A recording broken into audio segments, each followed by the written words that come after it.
Ron, so Thanks Robert for Torres reminding me. told you have to make every session now, right? Yeah, Sundays, you have to make all the Sundays because you've already missed two. Yep. So, all right. I'll I add him to think the I'm just list. waiting for Jesus. Hey, is Ricky on? Or and Ricky, yeah. Okay. And Alex Meyer? Alex is here. He's probably on his way home from work right now. Oh, okay. Yeah, that's right. That's right. I forgot about that. Yeah.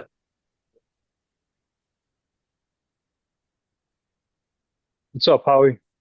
Hey, how are you guys? I'm good, thanks.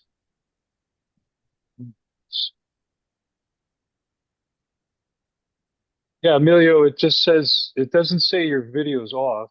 Let's see. Yeah, it just for whatever reason, I don't think it's working on my computer. I've been having PC issues where I've been having my tech guys trying to look at it, and so Okay. I don't know what's going on. Yeah, you'll find Well, at out we're least you not have a tech PC. guy. At Yeah, least it's you have a just tech guy. this is a company issued laptop, so Good for you. Fair enough. and I work for an IT Yeah. company, which is even Oh, crazier. nice. I can't get shit to work. I can't get into my intranet at work. I got three tech guys who can't figure it out.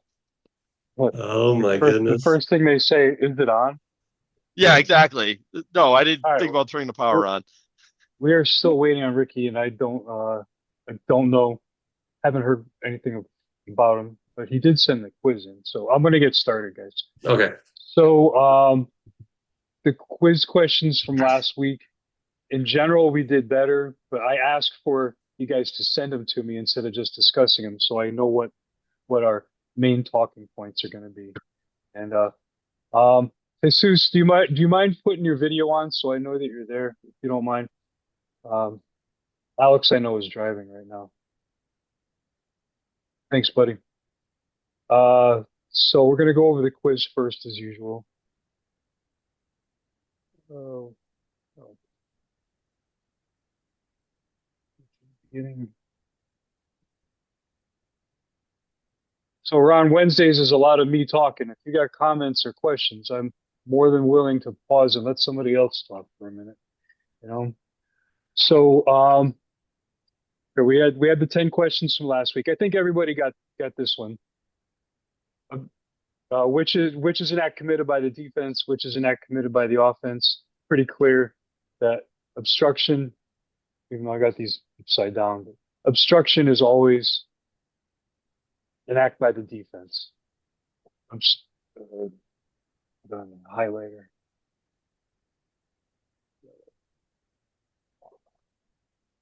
Pretty simple. Obstruction is by a fielder. That's going to be key terminology for you to know from beginning to end of your baseball career. Obstruction is by the defense, and interference is by the team at bat, by the offense. Pretty simple, and everyone did get that right. And just real quickly, you can't have two O's together, so it can't be offensive obstruction. There you go.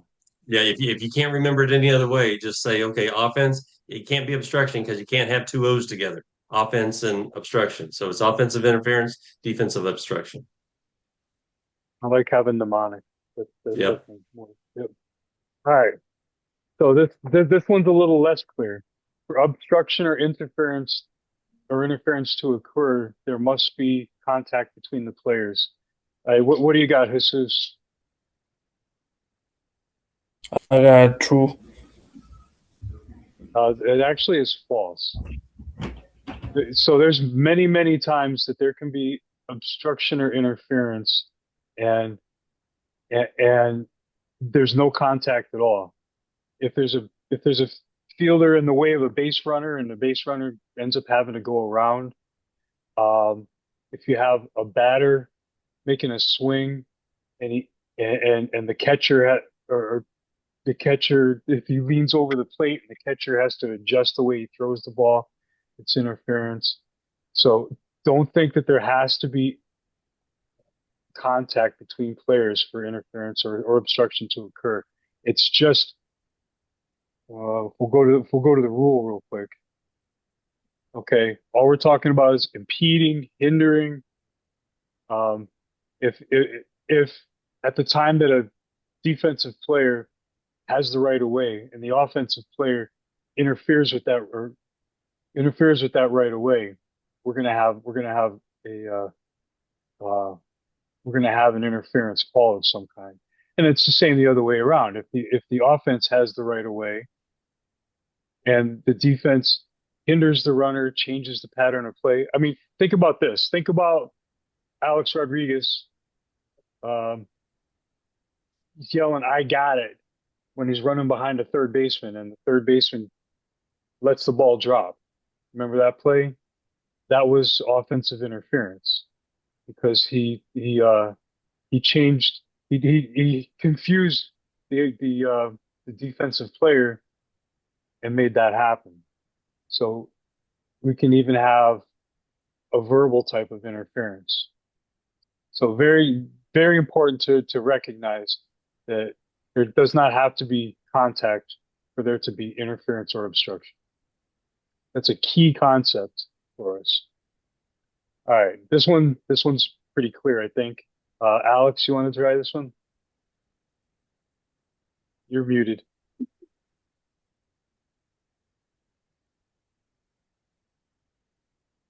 There you go. R1 only, 1 out, ground ball rolled towards fielder 4. R1 collides with fielder 4, and the call is I got what's that, 3, right? I got A, interference. It is interference. That fielder has the right to make the play on a batted ball. Once he muffs the ball, now we have some things to talk about. But that that that runner does not have the baseline. Oh, but I was in my baseline, so I could run him over. No, that's not true. The runner actually has to avoid the fielder making the play. The next one, oh, I got a couple plays. All right, this one, if, for some of us older guys, we remember this one pretty good. All right, hold on a second. I forgot you guys weren't hearing sound again, right? I always forget to hit the share sound button. Oh, this is just like the. There it is, Vina. Oh, this is just like the play in the third inning. And it was Albert Bell back in the third inning. This time he lays it on Vina. So what do we got? Interference or obstruction there? So obviously we have malicious contact. We talked about that last week. So this player is going to be ejected. It's automatically interference. And if there were the potential for 2 outs, which there were in this play, you're going to get a second out. He's going to be out, and because of his interference, the batter runner is going to be out at first. Hope that doesn't happen because Vina, I don't know how Vina, other than the fact that he's 50 pounds light, why Vina didn't go after him. Here's one that's not as clear. And this is something you're going to see in youth ball, JV ball.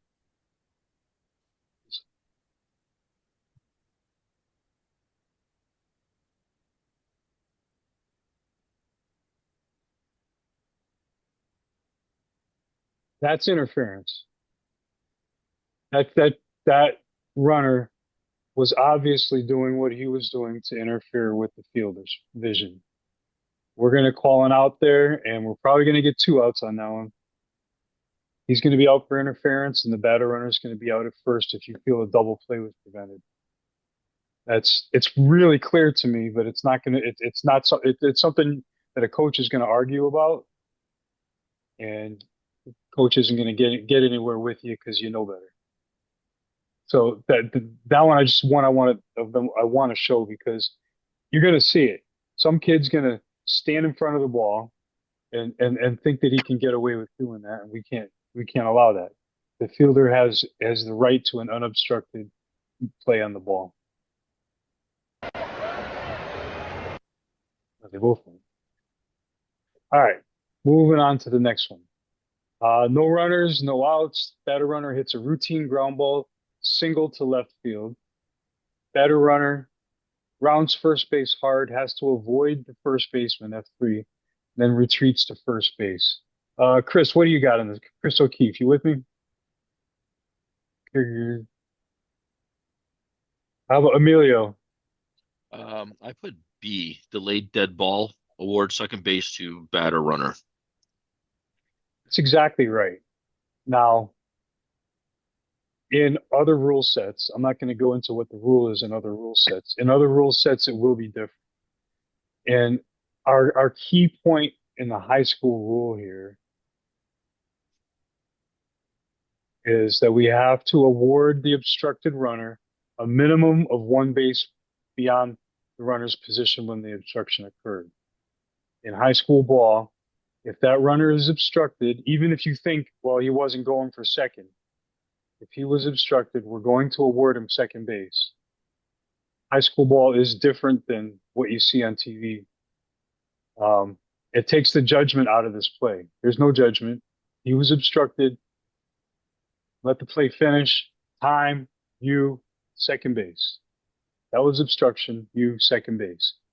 And it's not going to go over well, but that's neither here nor there. It is absolutely by rule.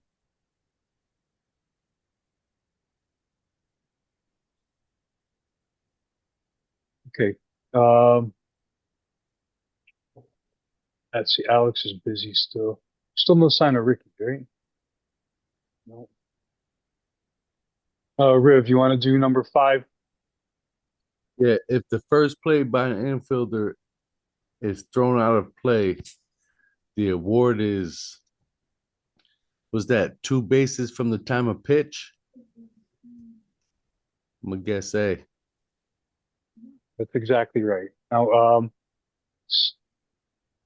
a few of you answered D for the next 3 questions. I'm here to say D is incorrect for the next 3 questions. We don't ever have on a batted ball or a thrown ball. We don't have from the time the ball went out of play is really of no importance at all. Okay, from a batted ball, it's always going to be time of pitch. For a thrown ball, we have 2 choices, and we went over it last week. I was very clear about this last week. Okay, so on a thrown ball, we have 2 choices. On a batted ball, which is the first play by an infielder, all runners are awarded 2 bases from the time of pitch. Okay, any subsequent play or by an infielder, it's 2 bases time of throw. So it's really simple. It's split up into 2 pieces. First play by an infielder and everything else. First play by an infielder. First play by an infielder, time of pitch. Anything else, it's time of throw. So this one can be difficult if you don't take a mental snapshot, especially anytime a ball is thrown by an outfielder. You don't take a mental snapshot of what our runner situation is. Okay. So this very important, and that's why I made three different questions on different pieces of this rule 835. This is an easy one to get wrong. And I see guys get it wrong, but it's not difficult when you think about first play by an infielder is time of pitch, everything else is time of throw. So that said, let's move to the next one. Masseuse, want to do number 6? You're on mute. Oh, okay. If a fielder attempts to make a tag on a runner and misses, then throws to first and throws the ball out of play, the over is. I had D, You but did have after B. the That's okay. explanation, B. So yeah, now that's very good. So now we have a definite first play. The first play was a valid attempt to make an out. Okay. So we have a first play, and then our second play is our throw. So it's going to be 2 bases time of throw. That's exactly right. His turn.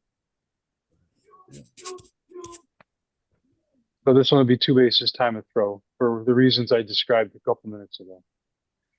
Because he made How a tag first. it's a first play. That attempted tag is a first play. If he has the ball, starts to throw to second, realizes he's not going to get him, and then throws wildly to first, he still has not made a first play. That was not a valid attempt at an out. His first valid attempt at an out is to play at first. So you have to have a valid attempt at making an out as your first play. Or if it was just a grounder to short, throw to the second baseman for an out at first. Now it's for an out at second rather, and then a throw to first. That's a subsequent play by an infielder. So those are a couple different possibilities.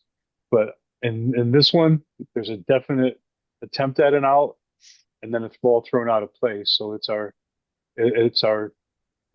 second possibility. Any other play other than a first play. So it's a time of throw. It's good.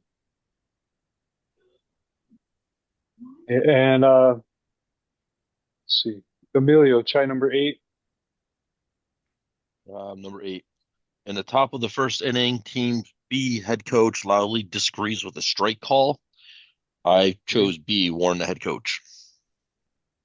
Now, B I have is correct.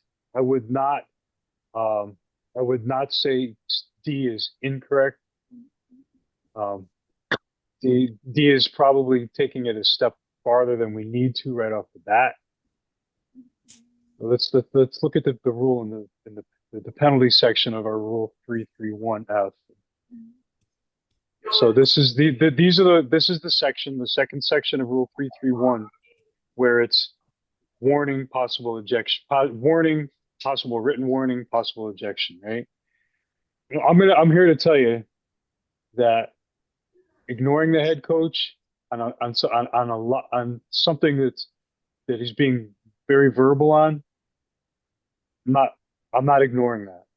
You need to set the tone early. If he's gonna be that guy, then you're not gonna escalate, but you got to go to his level and make sure that you're addressing the situation. If you ignore it, it's going to continue, and the next time it's probably going to be worse. Sound familiar, Alex? We got our old step system there with the inmates. Very similar. All right. I think you Jack, missed number 7.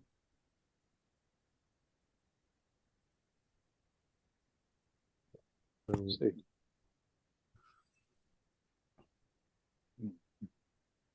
I think you skipped over number 7, Bob. Oh, I did. No, I think. Oh, I did skip over 7 somehow. All right. Okay. Yeah, that's good. All right. Well, I'll go back to that in a second. Let me finish this one up then. You're right. So let's go through the possibilities here by the tools that are given to us in Rule 3.3. Ignore. Listen, if it was something that was kind of subtle, he's saying something to you like, "Oh, I think you missed that one." You know what? I might let that go. But you also might address it. You might just acknowledge it too. But once you get to the point where everybody's hearing him talk, you can't let it go. And let me tell you, you got 30 players and 6 coaches in that park that know that you're not going to take any guff that day.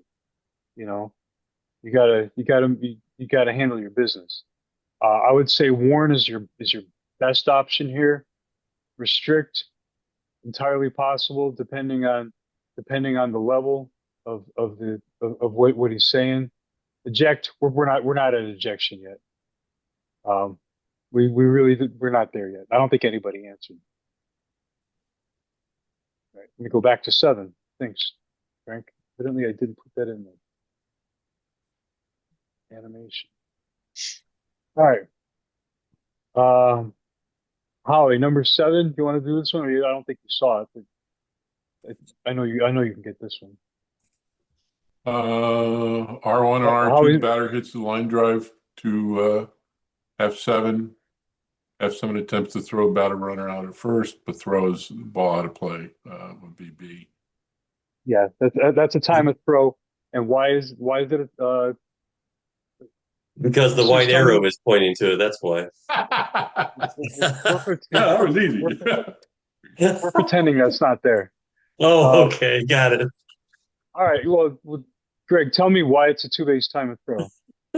Because we talked about earlier that He fielded the play and then he made the throw. yeah, a throw by an outfielder is two bases from the time of the throw, or a second play from an infielder is 2 bases from the time of the throw. So that's why. That 7 made this throw, even though it's an Yeah. initial play. It's an initial play, but it's an initial play by an outfielder.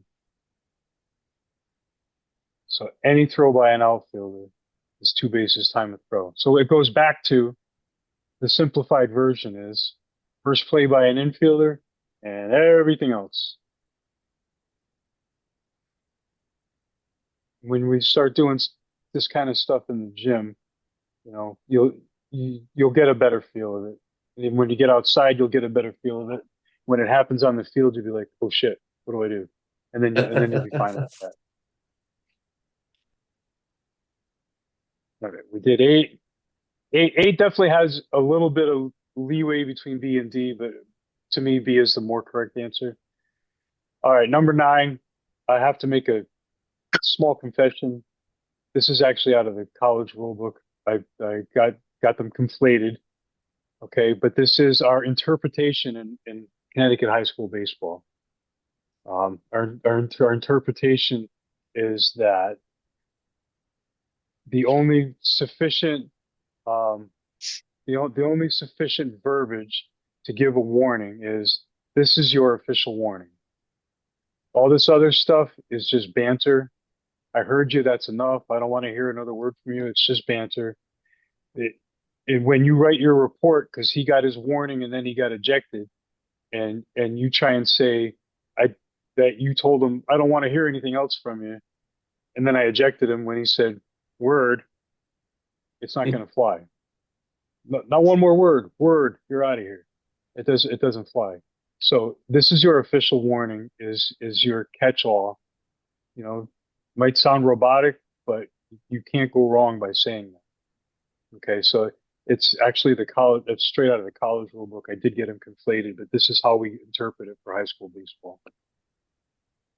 Number 10. Emilio, try number 10. Yep, hold on a second. Okay. After a hard collision at home plate, the runner and catcher start to fight. Both dugouts empty onto the field, but don't participate in the fight. I actually got this wrong, but it's B. Eject the runner, catcher, and anyone who left the dugout. If a team does not have enough players to continue, they forfeit, possibly double forfeit. We left one piece out of the answers here. Coaches, we want coaches to get involved. So if they left the dugout to get involved, as long as they're trying to separate people, we want them in there. So anyone is not quite correct. I meant any player. Okay. So let's talk about what happens here. All right. C was a common answer for this one. Much as we might want that to be correct, the game is not over after a fight unless it's over by unless one or both teams don't have enough players to continue. So this is incorrect. The game is not automatically ended after a fight, much as we would probably want that to be the truth. So if and we didn't cover this yet. We didn't cover when does a team forfeit? When do they not have enough players? So that's why I put this rule. I put this rule up here for us to look at. Rule 4.4F is not something we've talked about yet. We haven't talked about ending games yet, but a team can play with a team has to start with 9 players, but they can continue with 8 players. So if they have the 9-player roster, somebody gets hurt, they can play with 8 players. So, but if they have less than 8 players to continue, that's when we would have not enough players. Caveat here: if one team doesn't have enough at the end of this fight, one team forfeits. If neither team has enough, which is very, very likely, it's a double forfeit. They're both going to have losses on the record. They're both going to lose. Both going to lose 9-0 in the scorebook. So this one is definitely B. Eject the runner, catcher, and any players who left the dugout. If the team does not have 8 players to continue, this would be an 8. Enough, 8 is enough. Then they forfeit, possibly a double forfeit. So, and then number 10, a couple guys tried it and they forgot a key part of it. Chris, you with us? I know you didn't get the quiz, but if you want to try, Yeah, this no, question, I'm here, Bob, but I'm also changing my daughter's diaper right right behind the camera. So kind of multitasking okay. here. Got the wife's doing a remote class right now, so Okay. I'm with you. I just I might be a little delayed. I've been a little delayed my whole life. Let's see. Alex, try this inning. Number 10. It's the bonus. Bonus. I skipped 10. Oh, okay. The bonus. Yeah, because we did 10. So the bonus, I put R2 scores, R1 at Mhm. third, and the batter runner wound up at second base. That's the key that a couple people missed. We forgot about the batter runner, but that's exactly right. So this is a time of throw award, right? Our outfielder threw the ball out of play. So it's a time of throw award. Our batter runner is automatically going to be at second base. Typically, R1 is at third and R2 is at home. It's possible that R1 could have scored if he was at second at the time of the throw. It is possible. This is where we have to make our mental snapshot when a throw is made. Maybe the runners were stealing. If R1 was at second at the time of the throw was released, not the time the throw made it to the base, not the time the throw went out of play. The time the throw was released, if R1 was at second, we may be scoring. But in most of our plays, it's just going to be R1 is going to be at third base. Got any questions? That one wasn't as clear as I thought. Frank pointed that out to me. It was a really good thing to mention, that it's possible that R1 could end up scoring on that play. All right, that's the quiz.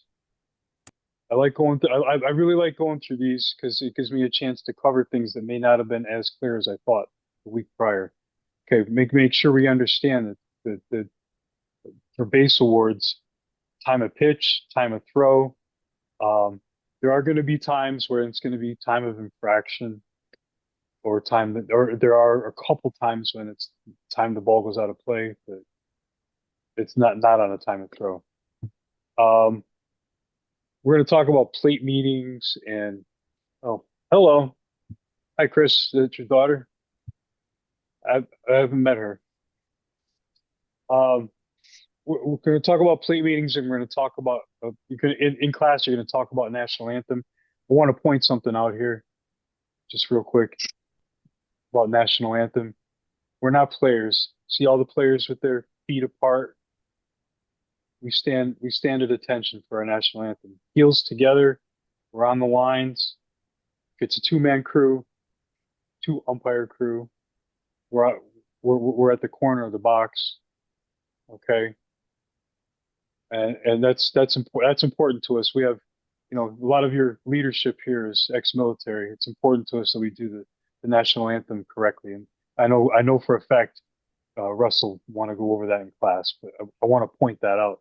Matter of fact, this is me in North Dakota somewhere. Badlands Big Sticks a few years ago. Beautiful ballpark. All right. Umpire jurisdiction. So we're not talking about the plate meeting just yet. This is us getting to the field. Our umpire jurisdiction by Rule 10.1.2. When you step onto the field, you have jurisdiction over everything on that field. Okay? That you get on the field now. You're not going to be that guy. You do this, you do that, you do this. That's not what I'm talking about. But if you hear jockeying going on between the teams, if you see a catcher warming up a pitcher without a mask on, stuff like that, you need to address, because now it's on you. I'm not the type of guy to say, you're worried about lawsuits, but we have a very litigious society now. That's going to be at the back in the back of your thought process. But now it's your field. As soon as you step onto the field, it's your field. Okay, and your jurisdiction ends when both of you leave the playing field at the conclusion of the game. We're the third team. We enter the field together. We leave the field together. We are the best team on the field. We act like it. Okay, I have no doubt that we're the best team on the field. If when we get to the field, if there's IO happening, we really need to make sure the other team stays in the dugout. That is actually by rule. By rule, if one team's doing the IO, the other team needs to be in their dugout, or they can be warming up in the bullpen. You got teams that try and line up on the third baseline or the first baseline and stand there and watch the other team doing their IO. That's a recipe for something crazy to happen. By rule, if one team is doing IO, the other team is put away. Okay, so the key points here is our jurisdiction. When we get there together, we step on the field together, and it's our field until we both leave the field together. And that's something I say all the time. We don't take breaks in between innings. In between innings, though, the guys in the classes will show you where you're supposed to stand. You don't go stand next to the fence talking to your boy or talking to some, no offense to anyone, but talking to some hot mom. I don't blame you, but you're in the wrong spot. Can you explain the abbreviation IO in case some don't know? Oh yeah, that's infield outfield practice. I did a infield outfield practice. They're always going to want to take some IO, field outfield practice. Just ground balls to the infielders. Hit it to the outfielders. Going 2, going 3, going 4. Whenever they're doing that, the other team needs to be in the dugout. Thanks, Greg. Sure. Okay. One thing that is not ours yet until play starts is to decide if we're actually going to play the game or not. If you have a rain situation and the home team says we're going to play this no matter what, you're going to get to the first pitch, and then once first pitch happens, you may decide otherwise. But it's up to the home team management to decide whether or not the game is played. If you have a rain situation and the home team decides, even though you think the game could be played, if the home team decides we're banging this, we got to go. We're not going to play this game today. It's entirely possible they don't have the pitcher they want that day, but you know, if they're gonna talk about safety of the student athlete, and they're gonna talk about everything other than the fact they don't have the right pitcher that day. But we don't have any decision until the game starts. Once the game starts, it's all ours. It's all ours until the end of the doubleheader. So once we put the ball into play, the first pitch of the game, before the first pitch of the game, even, you know, play, and then time. We're not doing this. You can honestly do that if you think the field's not playable. That would be a little disrespectful, I would say. But you know, if you really think it's not playable, and they're just trying to get some innings in, don't put the players at jeopardy. You know, we got kids out there that you don't want it to be on you that some pitcher slipped on the mound and hurt himself. Okay, plate meeting. I want you to. What time is it here? 38. Why don't we take 5? I got a lot to go over on the plate meeting one. Let's take 5 here. I'm gonna see if I can find out where one of our guys is.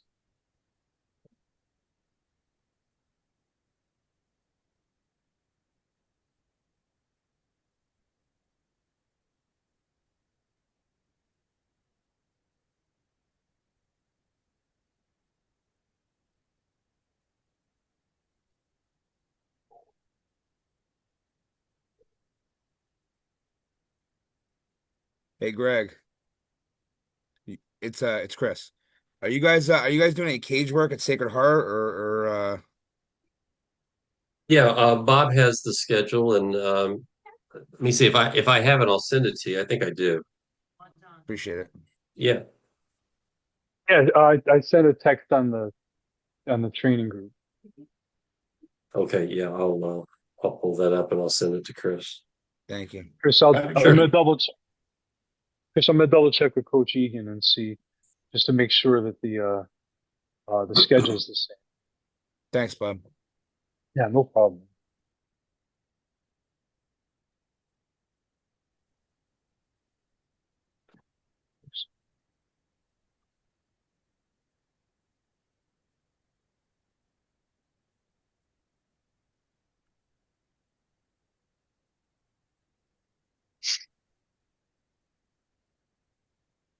Since we have a quick second here, I wanted to jump in on a couple of one of the quiz questions you guys had, Sure.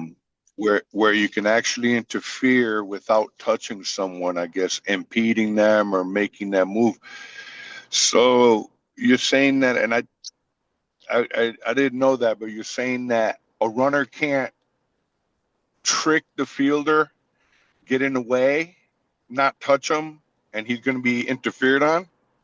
It's going to be interference on him I'm here to tell without you, if he touching the runs, runner. yeah, if he runs through and he's just running through, you're probably not going to call interference. But if he does what you saw in that video where he stops, obscures the fielder's view, and then continues on, that's going to be interference. Yeah, do a little salsa step, scare him into not knowing what's going on and tricking him. I see that all the time. Don't they do that all the time in Major League Baseball? Get in the way, and then at the last minute, get out of the way. No, they know better.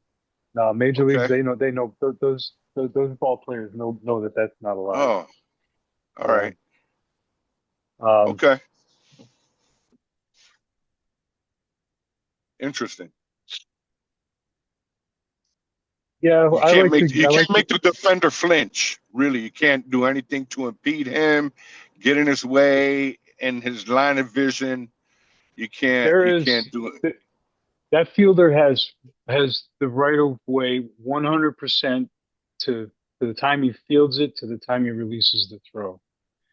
So if you interfere with that ability to make a play, if the runner interferes with that ability to make a play, that's interference. Up to and including through the throw. Yeah, right. Through the end of the throw, yeah.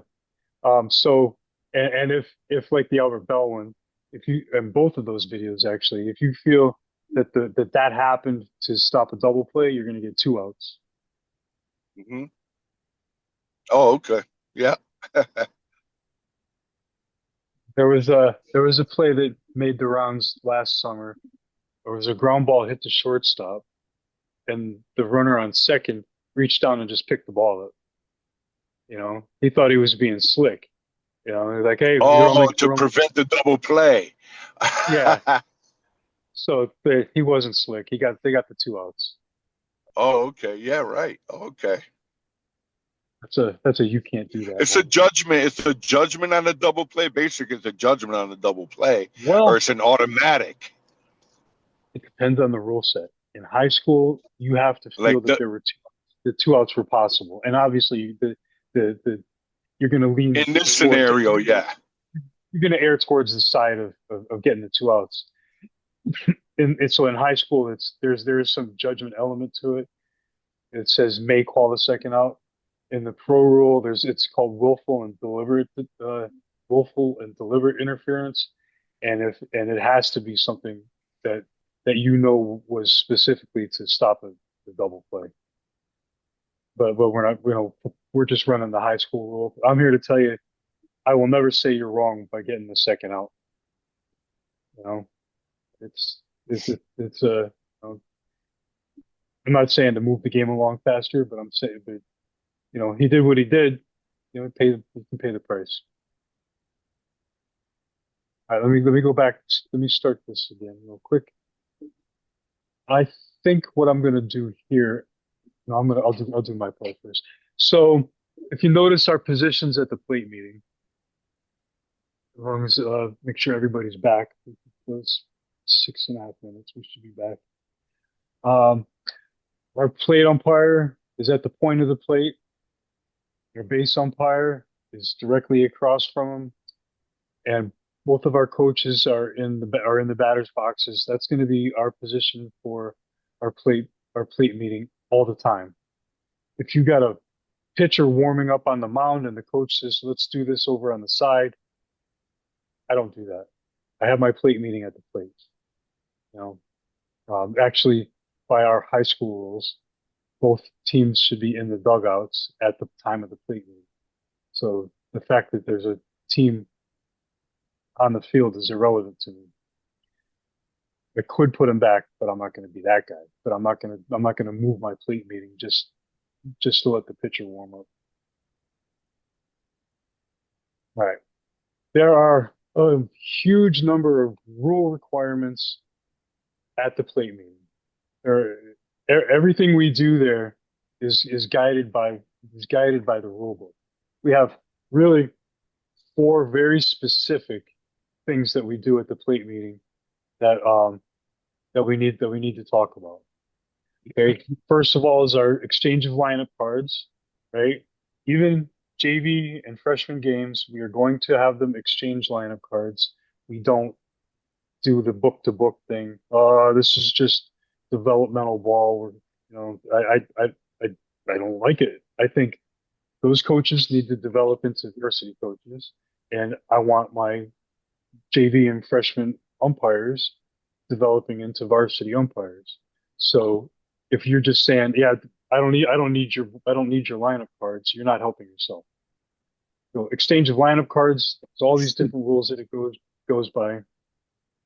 This one has to be asked every time. Are your players properly and legally equipped? It's verbiage straight out of 413B. Okay, that needs a verbal yes from both coaches. I should have put a bullet there.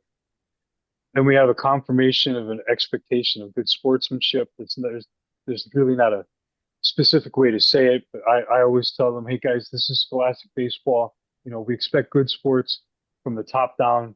If you control your coaches and your coaches control the kids, we're gonna have a good day." And then we go over the ground rules. All of these are guided by the rules and have to be covered at the plate. Okay. And also in the rule, it's in 3.2. We didn't cover that. In rule 3.2 is that the head coach has to be present at the plate meeting. If the head coach is not present because he's tending to a player injury, then a assistant can take his spot. But if he's not if he decides, if you had a game with him last week and he thought you were dog shit, and he decides he's gonna not show up at your plate meeting the next game, well, that works out for you because now he's restricted to the bench. Okay, the plate meeting is supposed to be quick. We do a plate meeting every game, 5, 8, 10 minutes before first pitch, and it's supposed to be quick. You know, coaches, can I get your lineup cards? You check them out. Okay, coach so and so is DH. All right, you got the pitcher hitting for himself today. Okay, lineups are good. Hand them off. Coach, guys, everyone's legally and properly equipped. Yes, yes. Okay, there's an expectation of good sportsmanship, what I just said a minute ago. Coach want to take us around, does the ground rules. All right. And then as the plate umpire, I will always ask my partner, Greg, did I miss anything? Greg, No, you're good to go. do I have anything to add? Do you have anything to add? Oh, No. even though it's as a plate umpire, it's my show. I make sure that I bring my partner into it. You know, we are definitely there as a team, as a partnership. You know, okay, we got nothing else. Let's go, bring them out, and that's it. It really does not take long. It takes 3 minutes. You get used to the flow of it relatively quickly.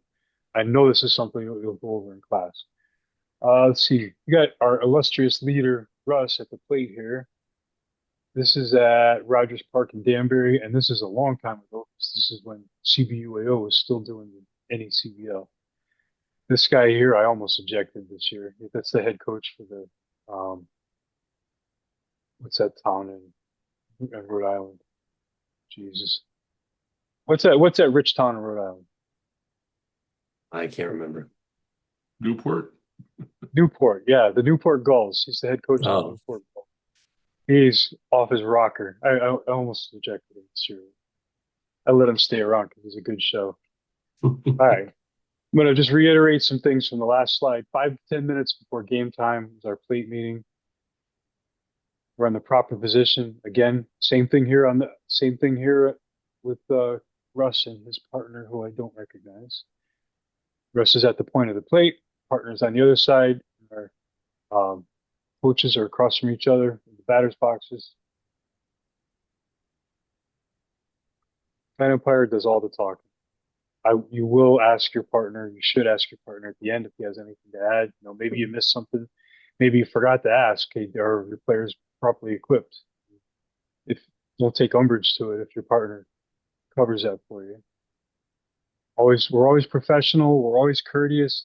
But you know, we are not anybody's friends out there. We're friendly, but we're not their friends at that moment. You may have coached with the guy before, but at that moment, you cannot be his boy, because if I'm Mike's boy and I'm chatting it up with him at the plate meeting, then this coach here is like, shit, I'm 2 runs down to start this game. So everything we do is leaning towards a sense of impartiality. We're going to be impartial, but if you do stuff to make it feel to one side or the other that you're not, you're getting off on a bad foot. Not a rules clinic. Definitely not talking about prior incidents. No. And I am going to run the whole video through. This is about 8 minutes. It's a lot of what I just said.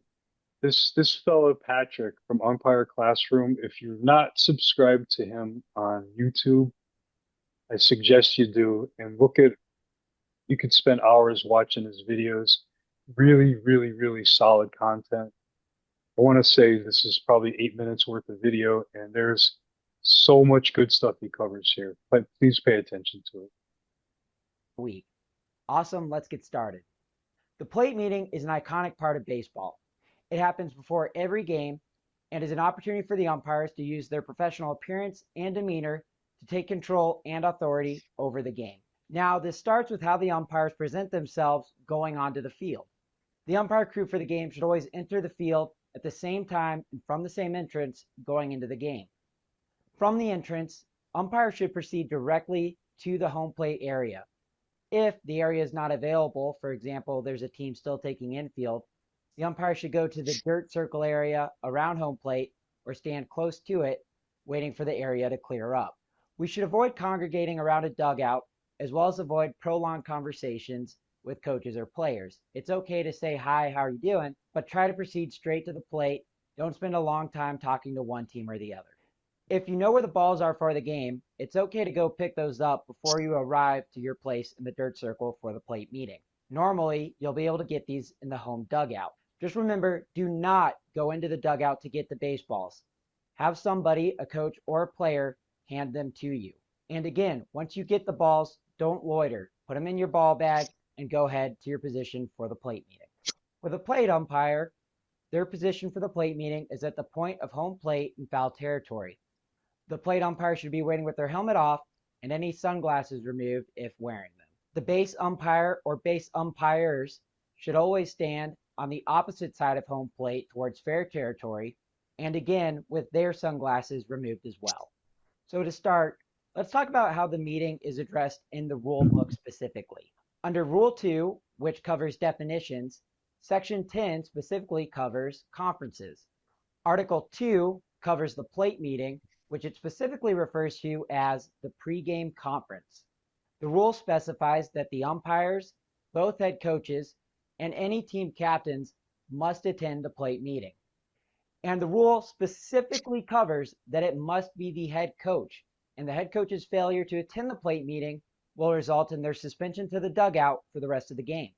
Now, no going into this, most often high school baseball games do not have a team captain that would be able to attend this. That's okay. Also, you need to make sure that both teams either in their dugouts or in the bullpens until the conference is completed. The rule goes on to specify that the plate meeting should always start approximately 5 minutes before the scheduled start time, and it also gives some key subjects that must be addressed in every plate meeting. This includes an exchange and check of each team's lineup cards, a discussion of ground rules, a confirmation from the coaches that their players are legally and properly equipped, and an expectation is laid out of good sporting behavior for the game. A couple things that are not listed in the rule book but may be required by your state association, for example here in Georgia, it is required that you confirm that there is a game administrator on site for the school, as well as a lightning detector that is operational for the game. Okay, so let's go through the process of the plate meeting. So when the plate umpire is ready for the lineups, they should receive and review the home team's lineup first.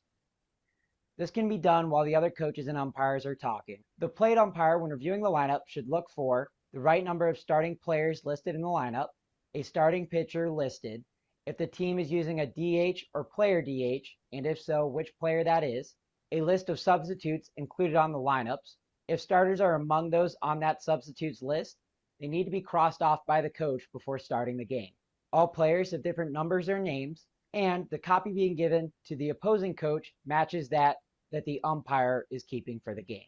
After looking this over, the plate umpire should confirm verbally with the coach the player listed as the starting pitcher, whether or not they're using a DH, player DH, or batting a straight 9, and if using a DH or player DH, verbally confirm which player that will be. This time is also when I confirm with the coach, since I have his lineup out in front of me, who the game administrator is and who has the lightning detector, which I'll record on my lineup card if needed for reference later. After repeating the same evaluation with the visiting team's lineups, the plate umpire should cover the other requirements of the plate meeting. My preference is to first let the home coach cover the ground rules of their field. I won't review all the ground rules of this video, but you do need to make sure that any rules that the coach tells you about do not contradict those or try to override those written in the rule book. Also, after reviewing these, confirm with the visiting coach that they don't have any questions or concerns about these rules. Next, we need to cover sportsmanship. There is no specific script that we need to use for discussing it at the plate meeting, but I like to tell the coaches that sportsmanship starts here at the plate meeting, and it's their responsibility to take that sportsmanship back to their assistant coaches and players. If they have a question about a call, They can always request time and come out to the umpire who made the call. We're only going to have conversations with the head coach about those calls, and we'll get together if we feel that we need to get the call right. After this, I ask if there are any questions about sportsmanship before starting the game. After sportsmanship, we need to cover the player's equipment for the game. Now, this part is scripted, and it's very important that umpires use this wording at their plate meeting. They need to ask the coach, are your players legally and properly equipped? After asking the question, it's extremely important that we get a verbal yes from the coaches. Not a I hope so or I guess. It needs to be a verbal confirmation from the coach that their players are legally and properly equipped for the game. Once we get a verbal confirmation of yes, it's time to go ahead and start the game. Now, before doing that, it is helpful to ask the home coach if they will be announcing lineups as well as doing a national anthem for the game. In addition, if this game is part of a doubleheader, we need to discuss with the coaches how much time they'll need between game 1 and game 2, with this time normally being about 20 to 30 minutes. After that, shake hands with the coaches, wish them good luck, and it's about time to start the game. Now, the umpire should stay where they are standing until the team is about ready to come onto the field. If there's going to be a national anthem, when players start coming onto the field, the umpire should take a position at the back of the batter's boxes by home plate. They should stand shoulder to shoulder, facing the flag for the national anthem. Once the anthem is over, or if there is no anthem, the umpire should jog to their positions, getting ready to start the game. So there you have it, the basics of a plate meeting for a high school baseball game. Thanks for watching this video.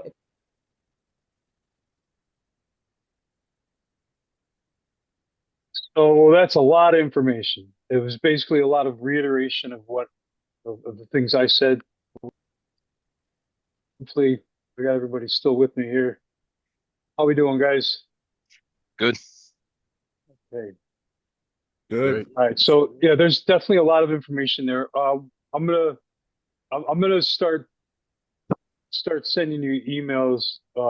In the emails, I'm gonna start sending you some links to the videos and stuff, so you guys can start to review this stuff on your own. That Patrick Farber's stuff. He started doing this about 3 or 4 years ago when he left. He was a minor league umpire, and I'm telling you, his stuff is the best educational stuff out there for us. He's just doing a fantastic job. I agree with you. He's great. Yeah, just amazing. When I first started, it was impossible to find stuff online. You'd have to. I spent before I went to a 3-man camp, I was watching videos of Cape Cod games, and they were doing it wrong, and I didn't know they were doing it wrong until I got to camp. My first 3-man camp. It's a long time ago, but yeah. So there's all kinds of really good content, especially on his YouTube page. All right, lineup cards. He talked a lot about lineup cards. There are things you need to verify. We're going to talk about the DH in a little bit. The DH is different in high school from what you're used to in the pros, from what you're used to in summer ball. It's a very different DH rule. And one of the big things is we need to verify at the plate meeting what DH they're using, because once you leave the plate meeting, they're locked into that. Okay, pitching restrictions in Connecticut. They do pitch counts. Umpires are not required to do anything with pitch counts. That's all on the coaches. The coaches have a database they enter things into. All you need to know at the beginning of the game is which pitchers are not eligible for that day. And if they disagree, I don't care. They can disagree, get the ADs involved, but we're going to play a game. If it turns out they end up pitching somebody who wasn't eligible, it's going to be a forfeit. But they still got to play. We still have a game to play. We don't get in the middle of any pitch counts or pitch restriction kerfuffles. Okay, ground rules. I always let the home head coach do the ground rules unless you're on a neutral site, and you should know what the ground rules are for that site, and you can go over it. It's really a respect thing to me. Even if you've umpired at that field 100 times. It's the home head coach's field. You know, I mean, Cubetta and Stanford. I've done so many games there, but I'm always going to let the home head coach do the ground rules. Media, you know, a mom might ask, "Hey, can I stand over by the dugout and take pictures?" No. You know, somebody from the Connecticut Post might ask, "Hey, can I stand on the field by the dugout and take pictures?" Sorry, no. Media has to have a designated area. If they're on the field, it's going to have to be lined off and be an out of play area. So that's just one of the special things about ground rules you need to know. National anthem, we've talked about a couple times. If you recall meeting Chris Engstrand a couple weeks ago, that's Chris right there. Look at his hat. That is a minor league baseball hat. Rich Grasso on the right. Look at him. I don't know the guy with the big chin in the middle. I don't think he's got a glass jaw. Let's see. Before play, I've said this before. I'll say this again. I'll say this every time I get a chance. It's your field. Take control of your working area before you put the ball in play. Every half inning, before I say play, I look to my left, I look to my right, and I make sure that I have only who's supposed to be on the field on the field. 13 guys, not counting runners. Batter, on deck batter, 2 base coaches, 9 defensive players. Okay, and we have tools. We have tools for that. You know, if they don't listen the first time, you warn them. If they don't listen the second time, they're restricted to the bench, and then they're ejected. You know, I don't want any possibility of stupid stuff happening. Don Mattingly and his cronies here in their spring training game.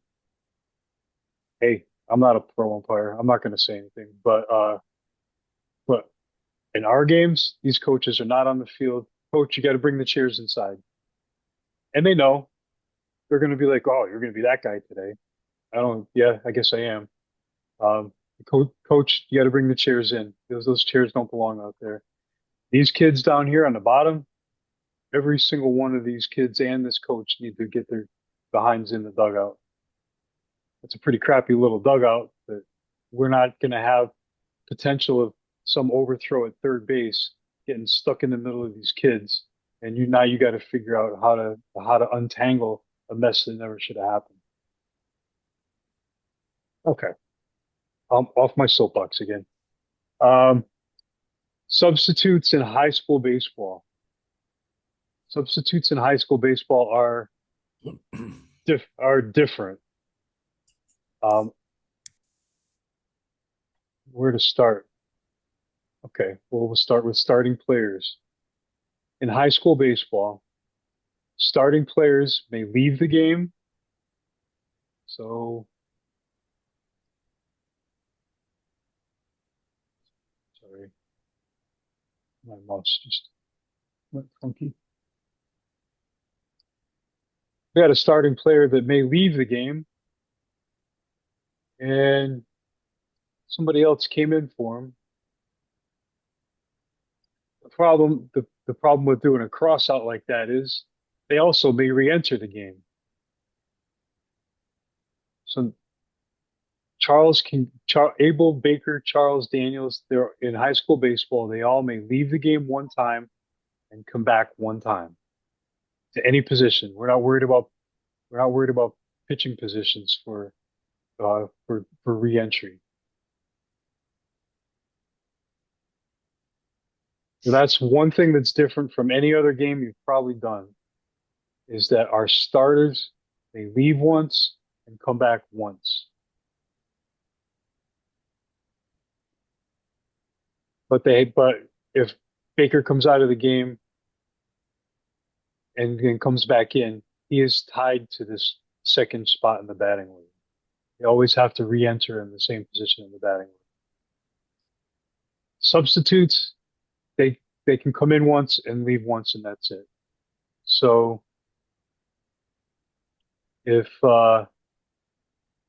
Baker comes out and number 15 comes in, Then 15 comes out. Baker comes back in. 15's done for the game. If Baker goes out a second time, now he's done for the game. So it's a little bit more management of the lineup card than you might think in high school baseball, because we need to understand, we need to know who our starters were. We need to know if they've already been out yet and if they've come back yet. And we need to recognize that substitutes, they come in once, leave once. That's it.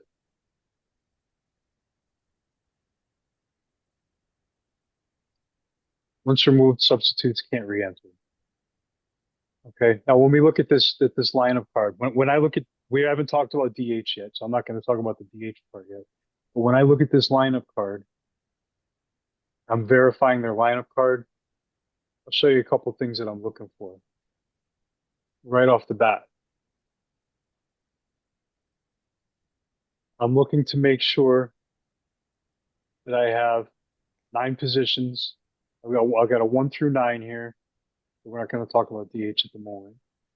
I'm looking to see if I have players with the same last name, that we have first initials and we have the different numbers for them.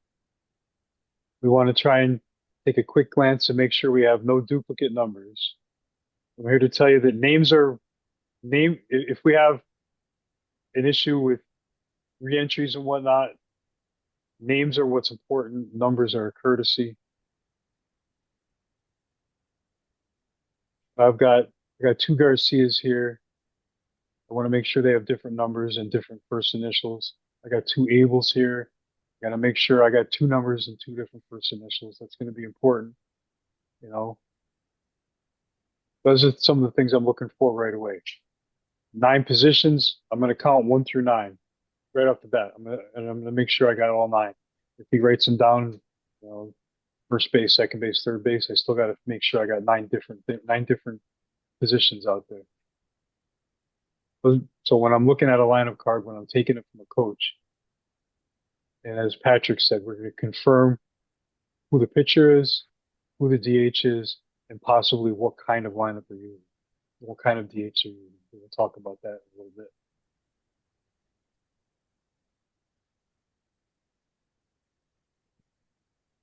Okay, when position changes are made, we kind of care, but we don't care unless it's a pitcher that's being moved.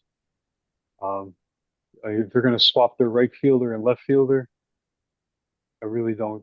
I will probably note it because I try and keep things complete, but it's kind of irrelevant.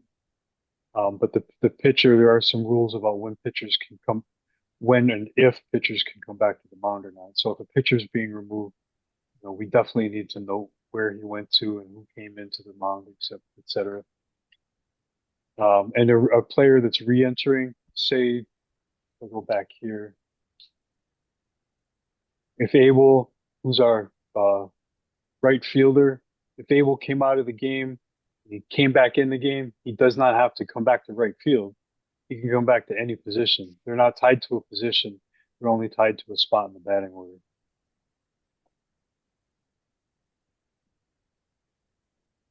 Some of the separate rules for pitchers. Starting pitcher has to face 1 batter unless they become sick or injured before the game starts or during the first batter. They have to face 1 batter. There may be a time when you have a pitcher for the away team.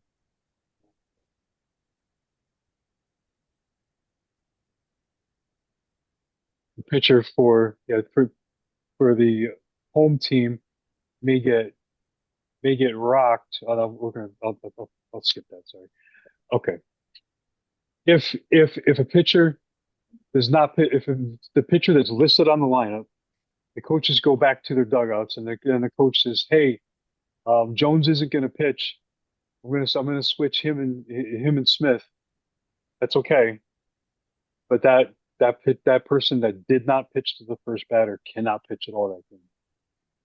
And any new pitcher has to complete an at bat, or have an out happen on the bases. Pitcher could come in, pick off the guy at first base. That's it. For the third out, that's it. He doesn't even need to throw a pitch. He could have not thrown a pitch and done his job. I haven't really gone over count yet. And a pitcher can go from pitcher to an outfield or to a defensive position back to pitcher in the same inning only once. You can't have a lefty righty tandem pitcher. Where they're going to swap the pitcher and the first baseman for every batter, depending on who's righty, who's lefty. It doesn't work that way. They get to leave the mound once and come back to the mound once in an inning. We're making sure that we're made aware of all substitutions. Hey, by the way, does anybody recognize this umpire here on the left? Anyone know him? This is Dan Iasonia. Dan Iasonia was the World Series crew chief last year. And Dan Iasonia started his umpiring career with Fairfield County baseball umpires. Hey, Bob, True that's my story. wife's cousin. And that's also Frank's cousin. Frank's wife's cousin. I did not know that. That's a younger Frank. That's a younger picture of him. It is for sure. That's why I didn't recognize him. Yeah. Yeah. It is a younger picture of him, but he started he started on the same fields that you guys are starting on. I think that's pretty cool. My first chest protector he gave to me, or no, I won it at the banquet. He donated it. It's kind of cool. Anyways, all right, I digress. Substitutions are to be reported to the umpire, but this is a big but. If a sub comes in the game and was not reported to, it's not an illegal substitution. It's just an unreported sub. An unreported sub has entered the game once the ball is live and in play. Once you hit play, those players that are on the field for that half inning are who they are. If somebody came in the game and you didn't know it, he's officially in the game. You might get told about it in a minute.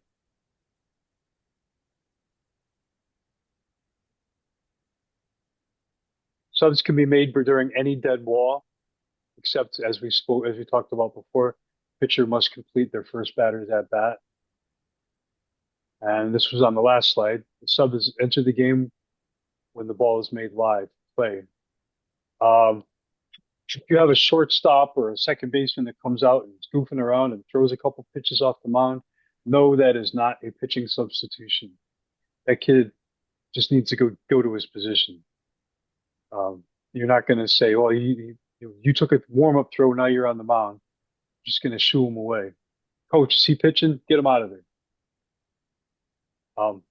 Projected substitutes, meaning a coach says, hey, if we get to the fifth batter this inning, Hadlock's going to be my batter. Your response is going to be, Coach, tell me when it happens. I'm not going to write anything down yet. It's specifically in the rule book that projected substitutes are not allowed. This is in the high school rule. Illegal substitutes. I'm going to skip by this at the moment. We're doing the nuts and bolts of substitutions. I'm not going to go through all this at the moment.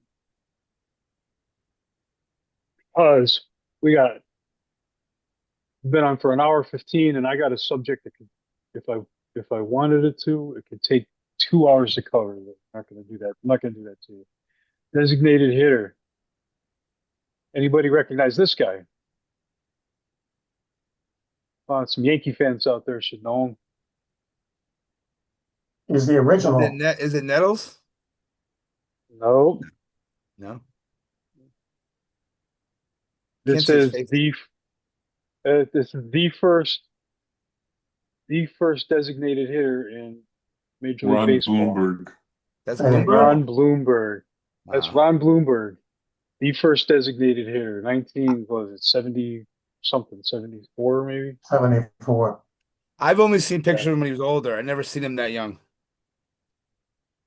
That's funny, man. I wish I had only pictures of me when I was younger. All right, so DH. Get your thoughts about American League and now National League DH completely out of your head because this is a whole new world. A whole new world. Okay, so when we have a high school game, we have three potential types of lineups when we talk about the DH. Okay? The one that we want to see, no DH, everyone's hitting for themselves today. Hallelujah. Doesn't happen often. We have the traditional DH, which is our current major league. No, it's not even our current major league rule. It's the old major league rule. Okay, which is a 10-player lineup, but in our DH in high school, it's not a DH for the pitcher. It's a DH for any player. They could have a second baseman who's a fantastic fielder, can't hit nothing. So today we're DHing for our second baseman. Okay, well, long as they're tied in the same position in the lineup, good to go. And then a relatively new one, which in the high school rule again, it's for any of the starting nine. A player can be his own DH, similar to the Otani rule, where in Major League Baseball now a pitcher can be his own DH. But this could be any player. And this one came about because you've got a starting right fielder or starting catcher who's a fantastic hitter, but there's going to be times when they're going to want to replace him for defensive reasons. They're going to be able to replace him for defensive reasons and leave him in the game to hit. So we have times when it's somebody that we want to hit for, and there's times when somebody we want to field for. The gist of these two different types of lineups. This one, 10 players. We're gonna show you how to manage your lineup with that. This one we have 9 players, but we actually have 10 positions. I know it's probably spinning right now. Okay, designated hitter by rules. We'll talk about the rules part of it first. We mentioned this a couple times. You have to, at the plate meeting, verify what type of lineup they're using. Are they doing a 9? Are they doing a regular DH? Or are they doing a player DH? These are our 3 types of lineups. And we need to verify that at the plate meeting, because once the plate meeting's over, that's it. They're stuck to that. Oh, wait, I meant to make I know I had just a 9-man lineup, but I wanted the DH for my shortstop.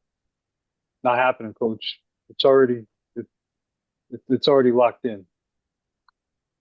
Okay, there we go. The DH cannot be added after the lineup's been verified and accepted.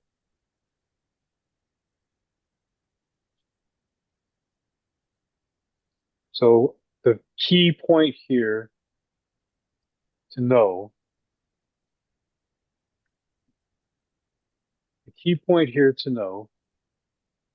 is our 3 possible lineups. We need to verify at the beginning of the game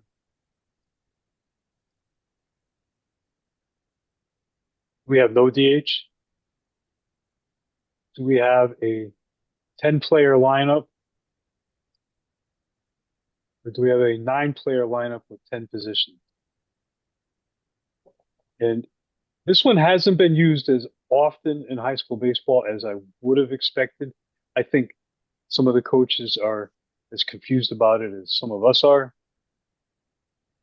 But you will see it at times. Those are the that's the big key here on designated hitter. It's the 3 different types of lineups. And I'll show you what they look like.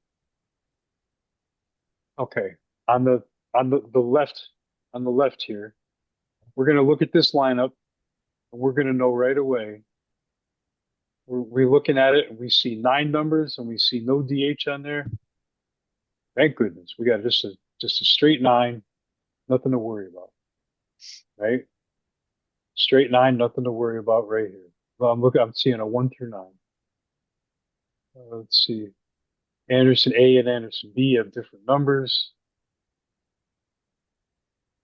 Everything else looks good here. So at the plate meeting, coach, you got Gomez pitch it in the 7 hole. You have no DH. Everything looks good. Here you go. And that one's nice and simple.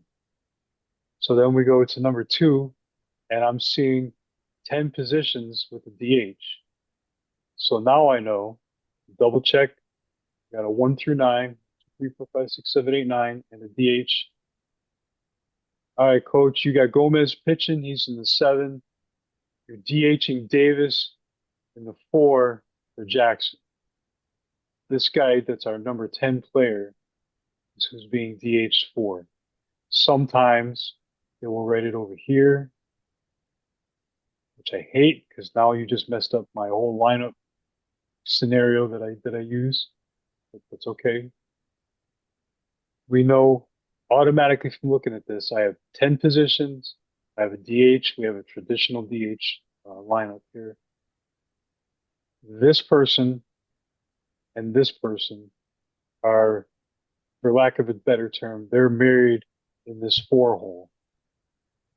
If Davis comes out of the game, Jackson comes in, Jackson has to go to the 4.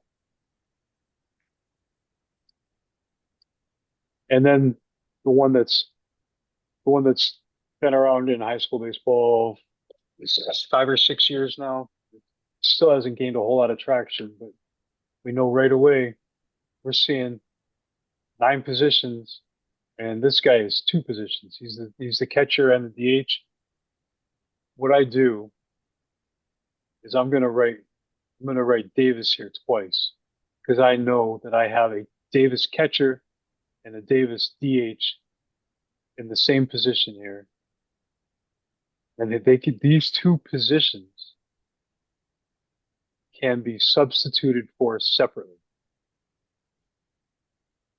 which makes it really difficult. If Hudson comes in to catch, I got number 7 here, but because these are 2 positions, Davis is still hitting in the 4 hole. Hudson can catch the rest of the game. Davis can hit the rest of the game. That's the gist of the player DH rule, is to allow a starting defender hit once he's taken out of the game.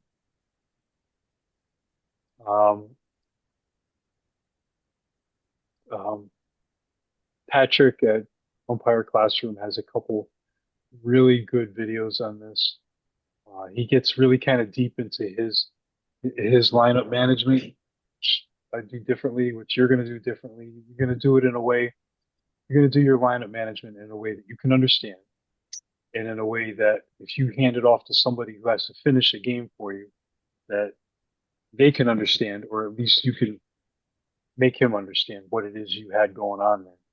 But if you had all these changes, you had all this going on, and you just got to set.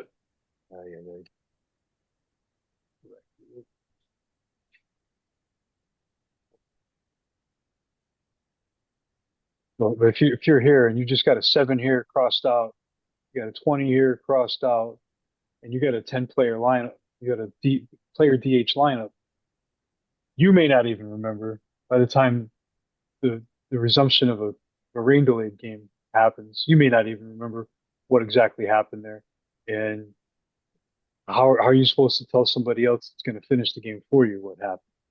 So you're gonna come across a way to remember what your lineup management is.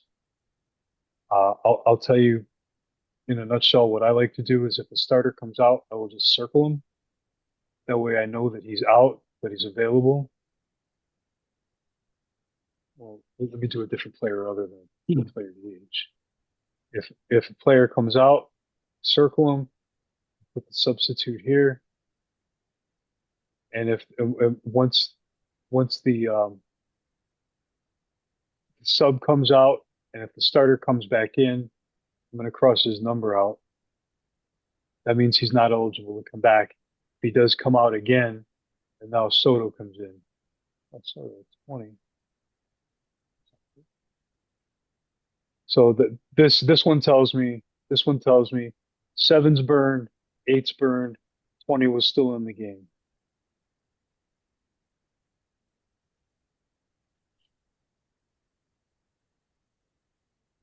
Traditional DH, like I said, is our DH before the Ohtani rule came into place.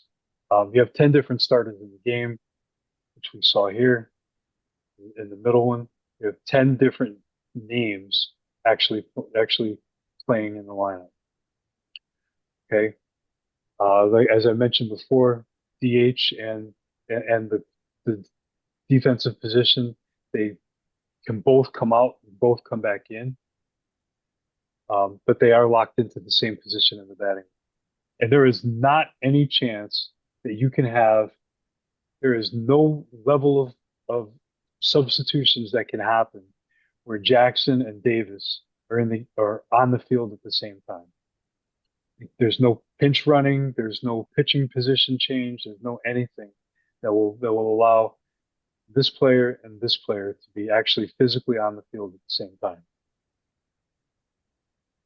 That may help you parse it out when you run across something that happens on the field. All right, traditional defense is terminated at certain times. You're going to hear the DH position is terminated when. When is it terminated? It's kind of simple to me. Is a way to narrow it down is if the defensive player goes to offense. If the defensive player bats for the DH is done for the game. If the offensive player goes to defense, anytime the DH goes in the field on defense, the DH is done for the game. What gets confusing is now you may have the DH terminated, but you have two players in the same position, both who are eligible to come back into the game. That can get confusing. I have a good. I'll send you a link to a good one with a whole bunch of lineup conundrums. But the main thing to know here is, and this will probably be a quiz question. When the position player goes to offense, we have a 10-man lineup where traditional DH is terminated. If the DH comes in and plays defense, he goes to the mound, he goes to first base, the traditional DH is terminated. Offense to defense, defense to offense. And now we get to talk about the player DH. Player DH, this is, as I said, similar to the Ohtani rule, but it's for any player on the field to be their own DH. Okay? The gist of this rule is to allow a good hitting pitcher or a good hitting poor defender to come out of the game and continue to hit. And the way the NFHS hierarchy has explained it is there also to increase the number of available players to get into a game. They want to see participation. They want to see more players in the game. So that's why they started this. So we have 10 positions occupied by 9 starters. We have Jones is in the 3 hole. He's the first baseman and he's a DH. Okay. Now this is going to be different from the traditional DH in the fact that a substitute can enter the defensive role and the starting player still is DH. That's the gist of the rule. The gist of the rule is the defender can come out and still hit. Okay. That is why the player DH is here. Okay. Again, the starting player and the DH position and any substitutes that happen locked into that slot in the batting order, that kind of makes sense.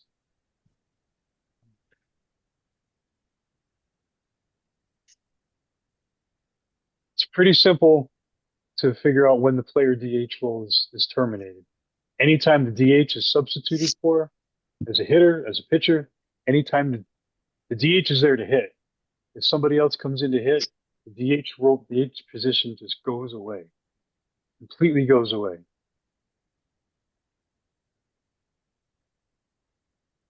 That's this is a fun. I don't know if I'm going to go through all this.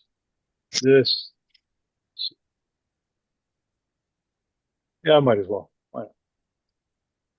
So I have Davis as we have a player DH here.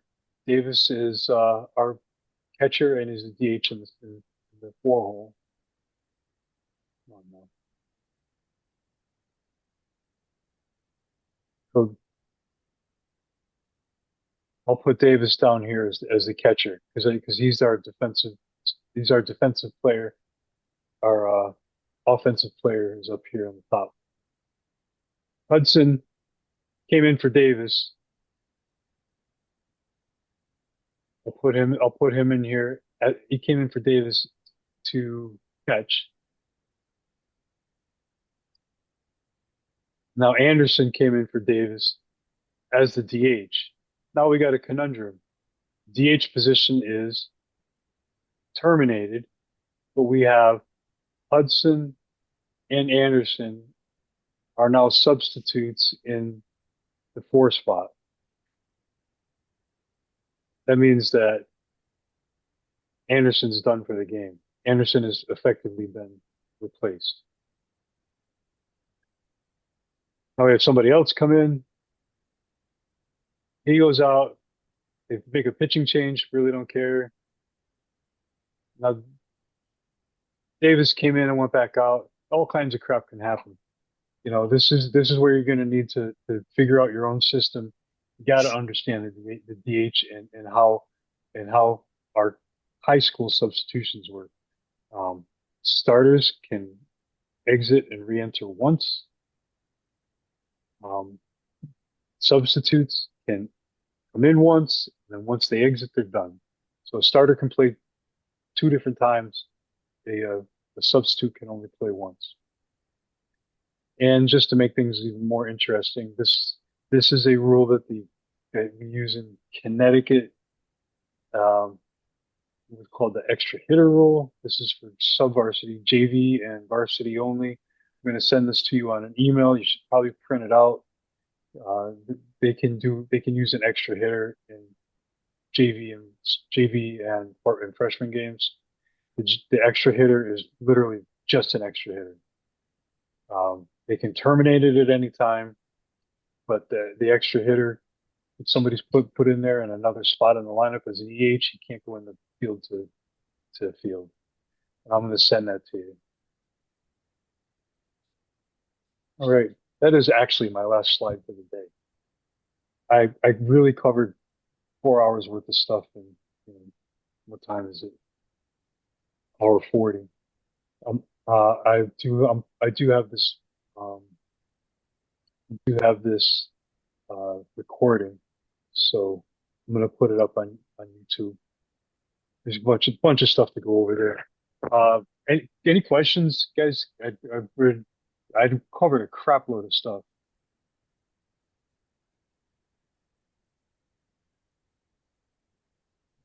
Hey, Bob. Yes. Just one comment. I suggest when you're doing your lineup changes, use a red pen. Yeah, that's the truth. Yes. Yeah. And can't say no to that. That's for sure. This out of curiosity, Jesus, Alex, Ron, does anybody want a Spanish copy of the rule book? I have the rule book in Spanish if you would like to see it, or if it might help. No, I'm good. I barely understand English. You're like me. Yeah. I'm doing Spanish on Duolingo right now. I'm trying to get better at it. You know, all that jail Spanish I learned, that's not serving me very well in real life. Okay. That's probably a limited vocabulary. It's somewhat, yeah. I mean, I got a you question know, though. yes. The umpire John Hirschbeck, anybody know him? What's he up to? He's still umping? No, John's Respect. retired. Oh yeah. I'm retired a I went while. to Yeah. high school and college with John. I was thinking about him recently, so I just wanted to ask. Yeah, we've had He's some living in very good Florida umpires. fishing. Yeah. Repuano is from Connecticut, from the East Haven area. And you got the Hirschbecks, you got Iasonia. There's been a bunch of Connecticut umpires that have been in the pros. You know, if you think about Major League pros, there's how many thousands of umpires, uh, and they're all fighting for 76 jobs. You know, there's 19 four-man crews in the major leagues. You know, you got 15 games, two vacation crews, and two replay crews. You know, Once you get to that level, do they're they have like amazing. an umpires union too? Oh, sure they do. That umpire union has got some cojones too. Yeah, they do a good job. Matter of fact, they just brought the minor league umpires into the union, which is huge. Minor league umpires were getting just walked all over, but now they have they've got a whole bunch of stuff that they've had brought into their contract negotiated. You know, they didn't have health insurance. They got good health insurance now. They weren't getting per diem. They weren't getting anything. They were just getting trapped on. Now, you know, that major league umpire union is doing great for them. But I would say, no offense to anyone here. Maybe Jesus is young enough, but there's no one else here that's going to be doing that. You know, when I went to pro school, I went at 50 years old, and it was funny. 30 anybody that was 30 years and over, you could tell that they weren't even looking at you. You know, they wanted to see the young guys. Because I mean, the video I showed at the beginning, first week, you know, it takes 9, 10, 12 years to go from minors to majors. So, you know, you're going to be 40 by the time you make the majors half the time. That no, Bob. anything, Oh, sorry. yeah, good. No, I was just Yeah, you're talking about Major League, and it's a whole nother, level that you wouldn't even imagine. I met a guy, I went to a camp down in North Carolina. I met a guy probably about 11 years, 12 years in now doing MLB. I'm not going to name any names because I don't want to get anybody in trouble. But long story short is he was 11 years in when we were at the camp, and it rained every single day of the camp. So we were in the hotel conference room, and he logged into his MLB account, and we were able to see everything that he's done in his career for MLB for the past 10 years. Every single call he's made over a 10-year period, they had video footage of. Not only that, they had 4 or 5 different angles of the call. It was insane. It was one of the most insane things I've ever seen. they're doing something similar in the upper levels of college ball. You can get a scatter plot of your game and click on a pitch and see the video of the pitch. Yeah, I mean, I So would love. I mean, just like I would love to be able to do that stuff, but that's just you gotta work your way up there. oh, definitely, you're on your way, man. Um, if we're done, we're done. I'm gonna call it a night, guys. Thanks for All right. And spending another week. just real quick, the expectation for Sunday. The expectation is that we're going to be on, so show up at 8 a.m. We'll meet in the cafeteria. We'll entertain any questions, and then by 8:15, we're right in the gym. We'll do wedge theory. We'll demonstrate it. We'll introduce it. You'll get to practice it a couple times. We'll go into batter's interference, what it is. That's a review because Bob talked about it last week. We'll talk about catcher's obstruction. That's also a review because Bob talked about it last week. And then we'll do safe and out drills. Because we haven't done that yet. And then we will demonstrate at a minimum fair and foul, what you do for fair and foul. At that time, then we'll have a quick break. We'll break up into two groups. One group will do cage work, so balls and strikes, and then one will be in the gym for doing definition of a catch, which Bob talked about a couple weeks ago. And then we'll get right into the A position. When are you in the A position? Where is the A position? And then taking plays at first base, and we'll do a quick drill on proper use of eyes, and um, and then we'll start taking a lot of plays at first base. We'll do that until about 10:10, at which time we'll give you a quick break and we'll switch. And those that were in the gym will start calling balls and strikes, and those that were calling balls and strikes will be in the gym. The cage will probably be set up in the hallway between the cafeteria and the gym. So that's what we're trying to do. We're trying to take the week that we missed plus this week's schedule and combine them. So we've got a lot of stuff to do in a relatively short amount of time. So be on time Sunday. If for some reason this storm, this nor'easter, is going to clip us because there's a couple of different models showing where it's going to be. If it prohibits us, Russ will send you a text and say, "Hey, we're canceled for the week." So stand by for that. But we're going to wait right up until Saturday, where where the weather forecasters have the best chance of being right or wrong. We'll let you know. But we're anticipating that Sunday is going to be on. So plan for it to be on until we tell you otherwise. That's it. That's a lot to cover. All good stuff. Okay, what you got, Frank? No, I just said I'll see you guys. Okay. Take care, Frank. Thanks for Have a coming good on. night. See you Sunday. Yep. Thanks, guys. Have a good night. Good night. Later, guys.